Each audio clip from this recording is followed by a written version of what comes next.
నా పేరు Krishnaiah, chairman, AP gazetted officer JAC. ఈరోజు రాజ్యాంగ దినోత్సవం, అదేవిధంగా న్యాయ దినోత్సవం. ఈ రెండింటి సందర్భంగా నవంబర్ 26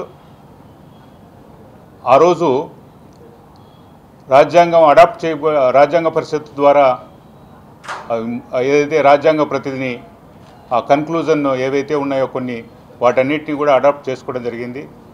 ఇది అత్యంత ముఖ్యమైన రోజు.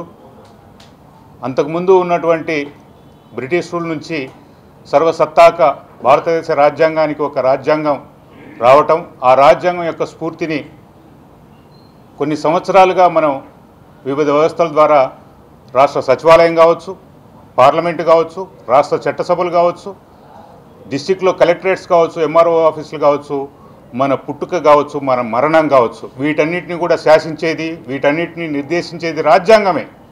రాజ్యాంగం ద్వారా సంక్రమించినటువంటి హక్కులు కావచ్చు, రాజ్యాంగం ద్వారా సంక్రమించినటువంటి పవర్స్, అధికారాలు కావచ్చు, ప్రైమ్ మినిస్టర్ నుంచి మొదలుకొని కింది స్థాయి డిస్టిక్లు కావచ్చు, మఫ్షియల్స్ కావచ్చు, ఎక్కడ ఏ అధికారం అది ఒకవేళ వాటిని రూపొందించినా, వాటిని అమలు చేయబడినా అది రాజ్యాంగం ద్వారా సంక్రమించినటువంటి హక్కులు, అధికారాలు మాత్రమే. ఇంత అద్భుతమైనటువంటి రాజ్యాంగాన్ని మనం ఇప్పుడున్న జనరేషన్స్ ఏ విధంగా అర్థం చేసుకుంటుందో మనకందరికీ తెలిసిందే. ఇది అత్యంత బాధాకరమైన, అయినా మనం ఆశను కోల్పోకూడదు. జంజీ బ్యాచ్ చాలా చోట్ల ఇప్పుడు నేపాల్ లాంటి దేశాల్లో అద్భుతమైనటువంటి కొన్ని